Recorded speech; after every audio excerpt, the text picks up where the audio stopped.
We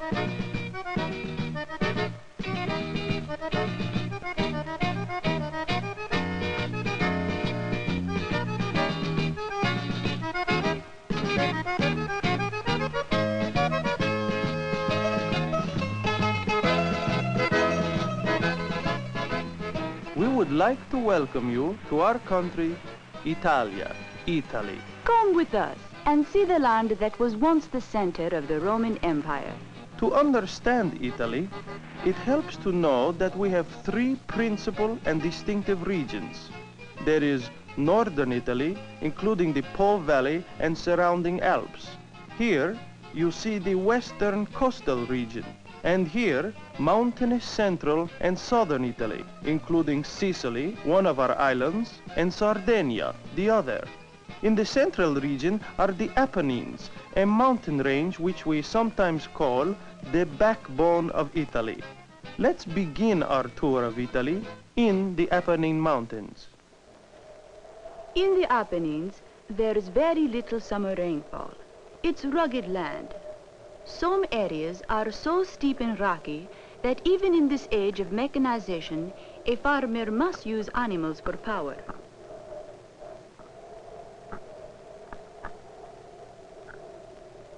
Farming is difficult in these hot, dry lands of the mountainous south. A farmer needs all the help he can get. So a large family is almost a necessity. The Mancusos here make their own spaghetti and bread from the wheat they raise. Many farm families in the south use most of what they grow. Each region has its own special recipes. But spaghetti is popular everywhere in Italy. Tomatoes are also grown and used in many ways. The white grapes they eat, but from their red grapes, mountain families can make wine, which is a common mealtime drink for Italians. Olives are eaten and also made into olive oil for use in salads, but mostly for cooking. The Mancusos eat and work together. Family life is very important to us. The Apennine Mountains run north and south the full length of our peninsula. They end in the south at the tip of the butte, and then, a short distance offshore, is the mountainous island of Sicily, across the Strait of Messina.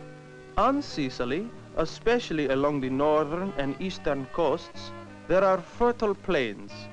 Here we have orchards of orange and lemon trees growing on irrigated land where many people work all year round. High above the coastal plains of Sicily is Mount Etna. Etna is an active volcano. When it erupts, it gives off sulfur as well as other chemicals. Italians have mined sulfur from around Mount Etna for several hundred years. Sulfur was once Sicily's only important mineral resource. But today, oil wells have brought new money to the island.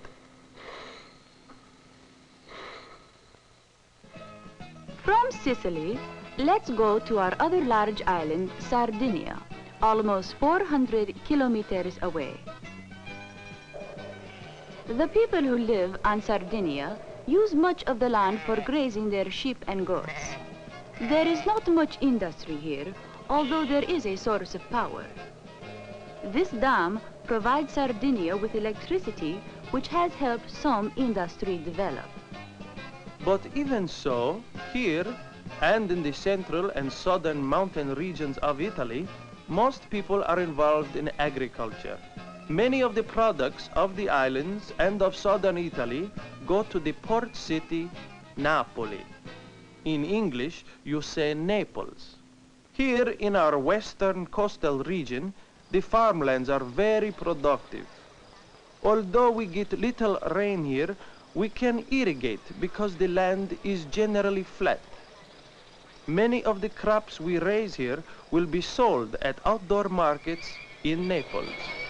Naples is the regional center for this area. You can see that we grow many kinds of fruits and vegetables.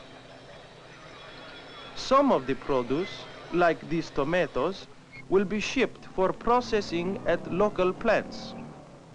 This particular shipment will be made into tomato paste. Our tomato paste is packaged for use here and for export all over the world. Because Italy is a member of the common market, much will be sent to other member nations like England or France. Naples is one of our busiest ports. South, across the Bay of Naples, you can see Mount Vesuvius. This is the only active volcano on the mainland of Europe. Where there has been volcanic action in Italy, the soil is very rich. North of Vesuvius, pipes are sunk deep into the earth to bring up volcanic steam. This geothermal energy is used to generate electricity. Another way we produce electricity is by using nuclear energy. At this generating station, there is a nuclear reactor that has been providing us with electric power for many years. In the area along our western coast, there are many large cities besides Naples. In Italian, we call them Roma, Livorno, and Firenze. This highway is called the New Appian Way. It links many important cities as highways usually do. For much of its length, it runs beside the ancient Appian Way. This old road was built more than 2,000 years ago. It was one of many that joined together various parts of the Roman Empire. Of course, the capital of that ancient empire was Rome, the capital of modern Italy. Rome is the largest city in Italy. It is built on low hills. The Tiber River winds through them. Not only is Rome the center of our government, but it's also the center of commerce and transportation. Business is important to us, of course. This jet airport outside Rome is one sign of that. But the name of the airport tells you something else about Italy. We named it for Leonardo da Vinci, a world-famous Italian artist. Da Vinci was a genius of the Italian Renaissance, a great period in the history of art. This is his self-portrait, made near the end of his life. Art has an important place in our lives, partly because of Da Vinci. He worked in many areas. He was an architect, a brilliant military engineer and designer, but most of all, Leonardo was an artist, a painter. All of his work will be remembered, but especially this portrait. Da Vinci's Mona Lisa is one of the world's best-known paintings.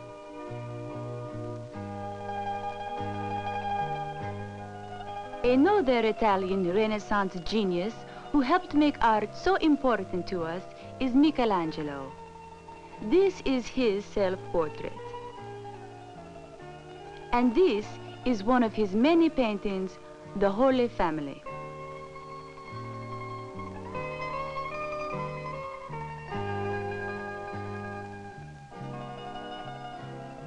Michelangelo was also a sculptor. His great knowledge of anatomy guided him as he carved his 15-foot masterpiece, David. In David, we can see the perfection of human form that Michelangelo sought.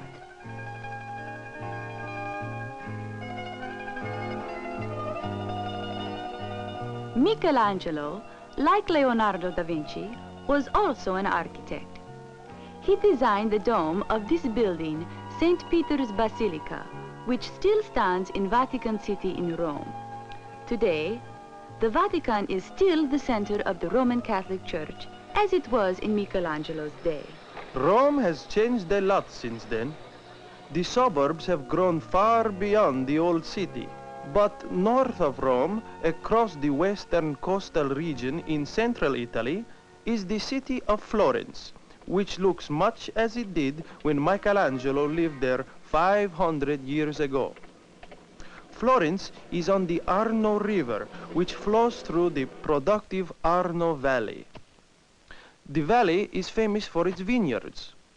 We often take the wine and other products of this region to the port city of Leghorn. There is another important valley region north of here.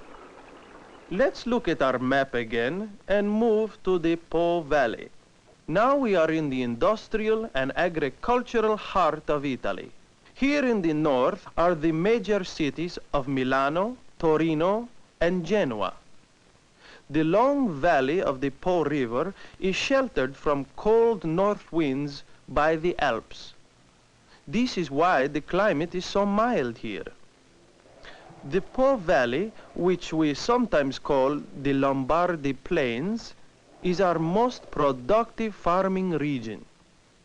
Wheat is the most important cereal crop of Italy and of this region too. Farmers from miles around bring their wheat to central collection points for threshing. We also grow rice here, but it needs irrigation. Wheat can be dry farmed. Orchards of mulberry trees are also very common in northern Italy. Mulberry leaves are fed to silkworms. From their cocoons comes fiber for Italian silk. Silk has competition now, synthetics. Natural and synthetic fabrics are manufactured in the textile mills of northern Italy. Some of the cloth manufactured here is made into clothing designed by Italian fashion designers. We also manufacture fabrics from cotton and wool. Milan is the center of our textile industry. It is the largest city of our industrial north.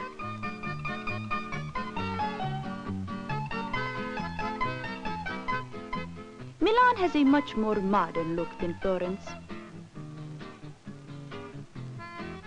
Each region in Italy has its own architectural flavor, each its own customs and traditions. Milan, Turin, and Genoa make up what is often called the industrial triangle of northern Italy. Our industries run on electric power. Much of it comes from the Alps, where dams across mountain streams help us generate hydroelectric power. We have another source of energy in the north. There is natural gas in the Po Valley. So we have energy for manufacturing goods and a fine system of roads too. Like this one between Milan and Turin, which is a center of heavy industry. Steel and other metals are produced in Turin. We import our raw materials.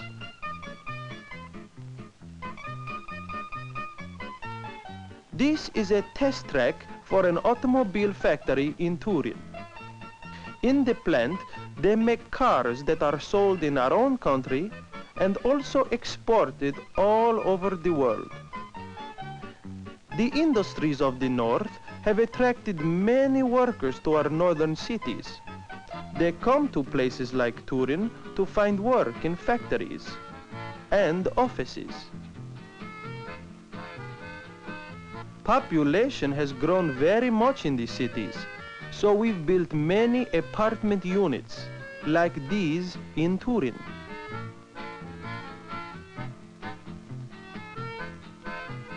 Some of the products manufactured in the industrial cities of the north will be shipped by train to other countries that belong to the European Economic Community, as Italy does. This is the common market we mentioned earlier. Italy was a founding member of this organization. For shipments overseas, products can go to Italy's busiest port, Genoa.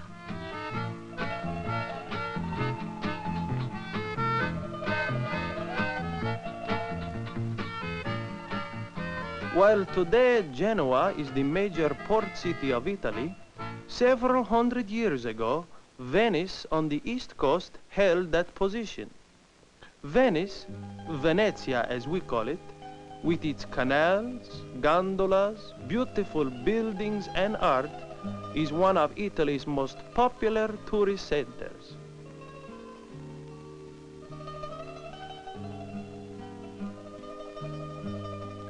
The canals of Venice reflect the Italy of the past. The Italy of today has a new look. Ours is a country rich in regional traditions, but still firmly involved in the future. Perhaps someday you will come see for yourself.